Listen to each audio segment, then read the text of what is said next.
मादक पदार्थों की लत। मादक पदार्थ वे रासायनिक पदार्थ जिनके सेवन से मनुष्य के मस्तिष्क तंत्रिका तंत्र पर नकारात्मक मनोवैज्ञानिक प्रभाव पड़ते हैं। मादक पदार्थों का व्यसन या एडिक्ट इनका आदी हो जाता है। इनके प्रभाव में शरीर में नियंत्रण नहीं रहता है तो व्यसन कहलाता है, और अत्यधिक सेवन से इनका आदी हो जाता है। मादक पदार्थों के प्रकार उपलब्ध प्रकृति वो होते हैं जो प्रकृति से प्राप्त होते हैं। तंबाकू, भांग, गांजा, अफीम, डोडा, और कृत्रिम होते हैं शराब, cocaine, heroin, smack, brown sugar. असर के आधार पर मादक पदार्थों के प्रकार। शराब सुख का अभ्यास कराती है, अवसादक का भी कार्य करती है। अवसादक या शांति के केंद्रीय तंत्र को धीमा करते हैं, नींद में वृद्धि करते हैं, व्यक्ति की मानसिकता नहीं बदलती। उदाहरण ट्रैंक्विलाइजर और बार्बिट्यूरेट। उच्च रक्तचाप, अनिद्रा, मिर्गी में उपयोग, सर्जरी के समय रोगी को, इससे व्यक्ति आलसी, उदासीन और सुस्त हो जाता है। उत्तेजक केंद्रीय तंत्र क्रियाशील बनाते, थकान और आलस दूर करते, व्यक्ति की मानसिकता बदलते। कैफीन, कोकीन, एफेक्टेनाइन। अचानक बंद करने पर मानसिक बीमारी, अवसाद, आत्महत्या का खतरा बढ़ जाता है। नारकोटिक स्वापक या तंद्राकर या मूर्ध कर सुंद करने का कार्य करती है। आनंद, साहस और श्रेष्ठ भावना पैदा करती है। संकोची स्वभाव दूर होता है। भूख कम लगती है। मॉर्फिन, अफीम, हेरोइन, स्मैक, चरस, गांजा। भ्रमोत्पादक अनुभूति में विकृति पैदा करते हैं, वास्तविकता का अलग रूप में दिखा देते हैं। निकोटीन, तंबाकू, सिगरेट, बीड़ी, सिगार। वर्तमान स्थिति दुनिया भर में 190 मिलियन से अधिक ड्रग उपयोग होता है। युवा में ये दर तेजी से बढ़ रही है। कुछ अनुमान अनुसार वैश्विक नशीले पदार्थ तस्करी व्यापार 750 अरब डॉलर का है।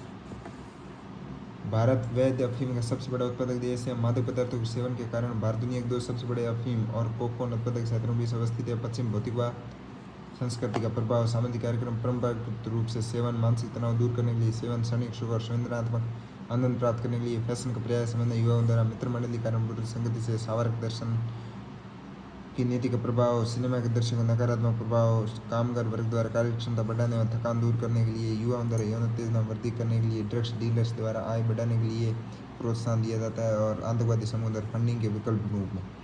नशीली दवाओं की लत का प्रभाव नकारात्मक। नशीली दवाएं व्यक्ति की स्मरण शक्ति, संतान विवेकशील को कम करती हैं, समाज में हिंसा, अपराध, धर्म वृद्धि करती है, दुर्घटनाओं की संख्या में इजाफा, निराशा, अवसाद, आत्महत्या की दर में वृद्धि होती है, शारीरिक मानसिक क्षमता पर नकारात्मक प्रभाव, स्वास्थ्य संबंधी खतरे, कैंसर, हेपेटाइटिस बी, एड्स रोगों का विस्तार, पारिवारिक कलह में वृद्धि, महिलाओं और बच्चों के खिलाफ अपराधों को बढ़ाना, मानव संसाधन विनाश और राष्ट्र की आर्थिक क्षमता का कम होना, गरीबी के दूध चक्र का निरंतर रहना, और अवैध गतिविधियाँ, आतंकवाद, नक्सलवाद का वित्त पोषण, बच्चों की शिक्षा पर नकारात्मक प्रभाव, व्यक्ति की सामाजिक प्रतिष्ठा में कमी, मानव दुर्व्यवहार, बाल श्रम, अपहरण में वृद्धि। नशीली दवाओं खतरे पर अंकुश लगाने में चुनौती। कानूनी रूप से उपलब्ध तंबाकू, शराब और सरकारी राजस्व का बड़ा स्रोत। दवाओं के लिए सरकार की अफीम उत्पादन मंजूरी, पुनर्वास केंद्रों की अपर्याप्त उपलब्धता, अंतर्राज्यीय ड्रग तस्करी, सामाजिक स्वीकार्यता, राजनीतिक तस्करों गठजोड़। सरकारी प्रयास ये कि narcotic drugs and psychotropic substance act NDPS 1985 मादक पदार्थों का उत्पादन, रखने, बेचने, खरीदने, परिवहन, भंडारण पर रोक लगाता है। राजस्थान में नहीं, सरकार ने सामुदायिक आउटरीच कार्यक्रमों पर केंद्रित नशा मुक्त भारत अभियान की घोषणा की। 272 जिलों में 2016 में नार्को समन्वय केंद्र NCORD का गठन कर राज्य को वित्तीय सहायता दी जा रही है। नारकोटिक्स कंट्रोल ब्यूरो ने जब्ती सूचना प्रबंधन प्रणाली SIMS नामक सॉफ्टवेयर विकसित कर अपराधियों का ऑनलाइन डेटाबेस तैयार किया है। नशीली दवाओं दुरुपयोग नियंत्रण हेतु राष्ट्रीय कोष का निर्माण, प्रोजेक्ट सनराइज उत्तरी पूर्वी राज्यों में SIV को रोकने के लिए 2016 में जारी किया। नशा मुक्त पुनर्वास केंद्रों की स्थापना, नशा मुक्त भारत अभियान 2022, BSF द्वारा सीमा पर सघन निगरानी, रेलवे द्वारा सघन तलाशी अभियान, राजस्थान सरकार प्रयास, नशा मुक्त राजस्थान निदेशालय का गठन, एंटी नारकोटिक्स टास्क फोर्स का गठन, एंटी नारकोटिक्स यूनिट का गठन, नशे की प्रवृत्ति के खिलाफ सर्वज्ञ गुरशरण साबड़ा जागरूकता अभियान 5 करोड़ से 10 करोड़, नवजीवन योजना 2009, हथगढ़ शराब से जुड़े परिवारों पुनर्वास के लिए 2009 में निरोगी राजस्थान अभियान, 26 जून अंतर्राष्ट्रीय मादक पदार्थ सेवन और तस्करी निरोध राजस्थान अभियान, राजस्थान पुलिस का ऑपरेशन क्लीन स्वीप। अंतर्राष्ट्रीय प्रयास ये कि संयुक्त राष्ट्र भारत द्वारा हस्ताक्षर नारकोटिक्स ड्रग्स पर सम्मेलन 1961 में, मनोदयिक पदार्थ पर संयुक्त राष्ट्र सम्मेलन 1971, स्वापक दवाओं और मन प्रभावित पदार्थों का अवैध व्यापार के खिलाफ युक्त राष्ट्र सम्मेलन 1988 में, अंतर्राष्ट्रीय संगठित अपराध के खिलाफ संयुक्त राष्ट्र कन्वेंशन UNOTC 2000 में, इंटरपोल द्वारा निगरानी, अंतर्राष्ट्रीय पुलिस द्वारा लियोन फ्रांस में सामूहिक गश्ती, समुद्री अभियान, अन्य प्रयास NDPS अधिनियम सख्ती से लागू करना, कार्यकुशलता वृद्धि, सहयोग को बढ़ावा, जागरूकता लाना, नशा मुक्ति केंद्रों की संख्या बढ़ाना, शिक्षा पाठ्यक्रम पर जोर, DSPS अनुच्छेद 47 भावना के अनुरूप विभिन्न एजेंसियों के मध्य समन्वय स्थापित करना, नशा मुक्त भारत सपना साकार करना। निर्धनता गरीबी हिंसा का सबसे खराब रूप है। गांधी जी गरीबी अपराध और क्रांति जनी अरस्तु गरीबी को समाप्त करना परोपकारकारी नहीं है, न्यायकारी। नेल्सन मंडेला मिस एनस्टे के अनुसार भारतीय धनी देश जहाँ के निवासी निर्धन है। भारत में गरीबी का आंकड़े नेशनल NSO जारी करता है। एक अनुमान के मुताबिक 2016-17 भारत की 27.9% आबादी गरीब थी। वर्ल्ड बैंक के अनुसार गरीबी 2011 के 21.2 से घटकर 2015 में 13.4% हो गई है। गरीब लोगों की संख्या 19-13-16 में 40.4 करोड़ से घटकर 11-12 में 27 करोड़ हो गई है। बहुआयामी गरीबी सूचकांक, ये 3 समान रूप से भारित आयाम स्वास्थ्य, शिक्षा, जीवन स्तर के आधार पर तय किया जाता है। 3 आयामों 12 संकेतों के द्वारा दर्शाया जाता है। पोषण, स्कूल में नामांकन, स्कूली शिक्षा, पेयजल, स्वच्छता, आवास, बैंक खाते। राष्ट्रीय बहुआयामी गरीबी सूचकांक की बेसलाइन रिपोर्ट राष्ट्रीय परिवार स्वास्थ्य सर्वेक्षण NFHS पर आधारित, जिसे 2015-16 में लागू किया। इसके अनुसार गरीबी के सर्वाधिक अनुपात क्रमशः बिहार में 51%, झारखंड, यूपी, MP, असम में सबसे कम गरीबी केरल, पुडुचेरी, लक्षद्वीप, गोवा, सिक्किम है। इस रिपोर्ट के अनुसार राजस्थान में 29.5% तो गरीब है। बहुआयामी गरीबी सूचकांक UN जारी करता है। ये सूचकांक गैर आय आधारित आयामों के आधार पर गरीब मापन करता है। इसे संयुक्त राष्ट्र विकास कार्यक्रम UNDP और ऑक्सफोर्ड गरीबी और मानव विकास पहल द्वारा विकसित किए गए UNDP के मानव विकास रिपोर्ट कार्यालय द्वारा जारी किया जाता है। ये 3 आयाम और 10 संकेतकों पर स्वास्थ्य, बाल मृत्यु दर, पोषण, शिक्षा में स्कूली शिक्षा, नामांकन, जीवन स्तर, जल, स्वच्छता, बिजली, ईंधन, पक्का फर्श, संपत्ति, मकान। लर्निंग पॉवर्टी परिभाषा, लर्निंग पॉवर्टी अधिगम निर्धनता के 10 वर्ष के बच्चे के प्रतिशत रूप में ज्ञात किया जाता है, जो एक साधारण कहानी को न तो पढ़ सकते हैं और न ही समझ सकते हैं। विश्व बैंक कोविड-19 के कारण इस तरह वैश्विक लक्ष्य 2030 तक अधिगम निर्धनता को आधे करना है। लर्निंग पॉवर्टी को आधे करना।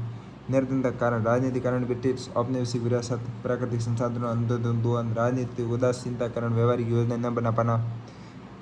स्वतंत्रता बाद भारत को 1962-65 में 4 युद्ध लड़ने पड़े और राजनीतिक भ्रष्टाचार के कारण संसाधनों दुरुपयोग। आर्थिक कारण, कृषि मानसून पर निर्भरता अभी भी 45% कृषि कार्यबल में लगा हुआ है। अर्थव्यवस्था की अविकसित प्रकृति, अभी भी GDP द्वितीयक क्षेत्र का मात्र 28% योगदान है। कृषि उद्योग में उत्पादकता निम्न स्तर व निम्न स्तर की तकनीक, प्राकृतिक प्रकोप, बाढ़, अकाल, महामारी के कारण नुकसान, बेरोजगारी का उच्च स्तर, अवसंरचनात्मक ढांचे कमजोर स्थिति, कठोर उद्योगों की पिछड़ा पर राष्ट्रीय आय का असमान वितरण, सामाजिक कारणों में आते जनसंख्या अधिक है, अशिक्षा के कारण वैज्ञानिक दृष्टिकोण का अभाव, कौशल विकास का निम्न स्तर, जाति व्यवस्था के कारण परंपरागत व्यवसाय तक सीमित, महिलाओं की कार्य बल में कम भागीदारी, निम्न जीवन स्तर, स्कूल शिक्षा मध्य सामंजस्य का अभाव, धार्मिक कारण, गरीबी को देवी अभिशाप या पिछले जन्म के कर्मों को फल मानकर सहन करने की प्रवृत्ति, गरीबी के दुष्चक्र चलता रहता। निर्धनता के दुष्प्रभाव, गरीबी राजनीतिक अस्थिरता कारण बनती है। केम पणिकर क्रांति सदैव जैन कोटियों से प्रारंभ होती है। उदाहरण श्रीलंका। गरीबी अंततः गरीबी के दुष्चक्र का निर्माण करती है। एक देश गरीब है क्योंकि वह गरीब है। बेरोजगारी में वृद्धि का कारण बनती है। सामाजिक तनाव बढ़ाती है। अपराध दर में वृद्धि होती है। निम्न जीवन स्तर, शिक्षा, कुपोषण, बाल श्रम में वृद्धि होती है। आर्थिक असमानता खाई बढ़ती है। सांप्रदायिक जातिवाद, नस्लवाद बढ़ता है। गरीबी लोकतंत्र कमजोर करती है। प्राणी संकट में वृद्धि होती है। गरीब मानवीय गरीबी में ठेस पहुंचाती। गरीब निवारण उपाय, जनसंख्या वृद्धि पर नियंत्रण स्थापित करना, स्वरोजगार, स्टार्टअप की प्रवृत्ति को बढ़ाना, व्यावसायिक शिक्षा व कौशल विकास को बढ़ावा देना, निर्वाह कृषि को आय सृजक व्यावसायिक कृषि में बदलना, MSME वित्त पोषण बढ़ाकर रोजगार अवसरों का सृजन करना, सरकार साथ निधि निवेश को बढ़ाना, आधारभूत अवसंरचना ढांचे का विकास करना, विदेश निवेश को आकर्षित करना, महिलाओं को कार्यवृत्ति में भूमिका बढ़ाना, भ्रष्टाचार पर अंकुश लगाना, सस्ते व सरल ऋण वितरण को बढ़ावा देना, जागरूकता का सृजन करना, गरीबी उन्मूलन सरकार प्रयास। 5वीं पंचवर्षीय योजना गरीब हटाओ नारा, समय पर विभिन्न आयोग समितियों का गठन। पंचवर्षीय योजना 12 सामुदायिक विकास कार्यक्रम, 52 में बैंकों का राष्ट्रीयकरण, 69 में 20 कार्यक्रम, 75 में एकीकृत ग्रामीण विकास कार्यक्रम, 79 में 1979 ज्वार रोजगार योजना, 1989 प्रधानमंत्री रोजगार योजना, 1993 में अंत्योदय अन्न वितरण योजना, स्टैंड अप स्टार्टअप, राष्ट्रीय खाद्य सुरक्षा मिशन, आयुष्मान भारत, एक राष्ट्र एक राशन कार्ड। गरीबी सापेक्ष और निरपेक्ष। सापेक्ष का मतलब तुलनात्मक अध्ययन किया जाता है। आर्थिक असमानता को देखा जाता है तुलनात्मक रूप से जिस व्यक्ति आय कम होती है उसे गरीब माना जाता है। फिर आता है लॉरेंस वक्र। इसमें आय CF या संचय बारंबारता ये बढ़ती है और जनसंख्या संचय बारंबारता ये CF ये भी बढ़ती है। तो आदर्श रेखा ये होती है, वास्तविक गरीबी रेखा ये होती है। लॉरेंस के अनुसार यदि किसी देश की वास्तविक गरीबी रेखा आदर्श गरीबी रेखा के नज़दीक है तो इसका अर्थ है कि उस देश में आय की असमानता कम है। यदि वास्तविक गरीबी रेखा आदर्श रेखा से दूर है तो इसका अर्थ है कि असमानता अधिक है। यदि किसी देश का लॉरेंस वक्र X एक्सिस के समाहित हो जाता है तो उस देश में पूर्णतः असमानताएं। गिनी गुणांक का मान अधिक है तो असमानता अधिक है। गिनी गुणांक मान कम है तो असमानता कम है। गिनी गुणांक 0 तो समानता 1 है तो असमानता पूर्णतः। निरपेक्ष गरीबी, इसमें ये देखा जाता है कि गरीब व्यक्ति अपनी बुनियादी आवश्यकताएं पूरा कर पाता है नहीं, उसको बुनियादी आवश्यकताएं पूरा कर पाता है उसे गरीब नहीं कर पाता उसे गरीब माना जाता है। APL एंड BPL के आधार पर निर्धारण किया जाता है। इसमें गरीबों इसे हेड काउंट मेथड या सिरगणना विधि भी कहते हैं। इसमें गरीबों की गतिमान या गरीबों की संख्या निकल जाती है। गरीबी का अनुमान प्रतिवर्ष किया जाता है, लेकिन बड़े स्तर पर इसमें सर्वे 5 वर्ष में एक बार किया जाता है। गरीब मापन के लिए आय को आधार नहीं बनाया जाता, बल्कि उपभोग व्यय को आधार बनाकर किया जाता है। भारत में पहले कैलोरी और उपयोग के साथ साथ शिक्षा, स्वास्थ्य, कपड़े, जूते एवं अन्य टिकाऊ वस्तुओं को भी आधार बनाया जाता था। कैलोरी उपभोग 2100 कैलोरी की शहर में, 2400 गाँव में प्रति व्यक्ति। सामान्य व्यक्ति एक दिन में 3000 कैलोरी जरूरत होती है। कठोर परिश्रम वाले व्यक्ति को 4000 कैलोरी जरूरत होती है। UN बहुआयामी इस गरीबी सूचकांक प्रकाशित करता है। वर्ल्ड बैंक के अनुसार जो व्यक्ति एक दिन में $1.90 से कम व्यय करता है वह गरीब है।